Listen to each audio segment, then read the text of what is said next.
I have grown up with a family of chefs. My father, my grandfather have owned restaurants. So when I was 16, my summer holiday job was working in the kitchens. And I loved it. Yeah, the development and the love of food and the love of being healthy and feeling that way sort of created this explosion in me, I suppose. First recipe I ever learned how to make on my own or created was spaghetti bolognese. I remember my stepsister and I, every time we went on holiday, the first thing we did was order spag bowl off the menu from a hotel.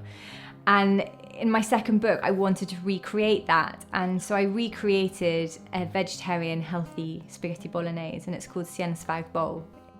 My dream dinner party guest. I think I've got to have Marilyn Monroe, because she's just amazing. Maybe Martha Stewart. Anyone who is skeptical of healthy food, I would have around my dinner table, so I can prove them wrong. I look at photographs and I get inspired. So I never read a recipe. I'm not interested in reading it because I don't want to get swayed to do it their way.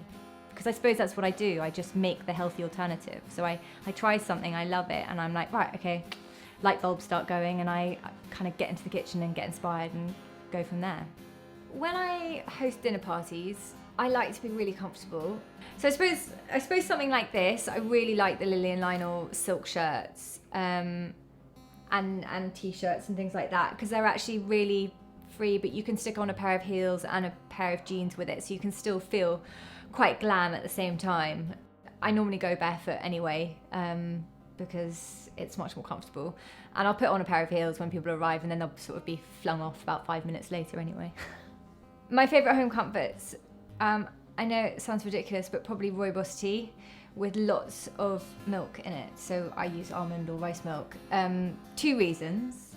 One, my sister Savannah, who you filmed as well, she got me into rooibos years and years and years ago, and whenever I go and stay with her, she always makes really, really milky rooibos with honey in it. And it just reminds me of being in her home, and her home is always so homely and wonderful. And also I'm half South African, so it's quite sort of that root. But it's my home comfort, I suppose, when I'm feeling unwell or I'm tired, especially at the end of a day, and I will always take rooibos tea bags with me on holiday, just in case I can't get them. It's an addiction. My favourite treasured item in my wardrobe is probably a piece of jewellery from my grandmother. Actually, this ring. She gave it to me not that long ago, but anything my grandmother gives me is always really treasured. My cousins and I always go over there and fight over everything. It's a bit of a running joke. We'll text each other going, I just went to Granny's ... and everyone's like, oh my God, what did you get? What did you get? So we always sort of steal jewellery because she's got the most amazing style. And actually, a few years ago, she gave me this, it's about 10 years ago, this really lovely old scarf, and it was pre-Lily and Lionel days. And when I met Alice about 10 years ago, the founder of Lily and Lionel, she was obsessed with this, and this is what, apparently, one of the things that has spurred her on. And it's quite funny because she used to say it was like my comforter, because I used to have it on me all the time, but also the dog slept on it, there was holes in it, it got, dragged around everywhere. So I suppose, yeah, that's another one of my little comforts.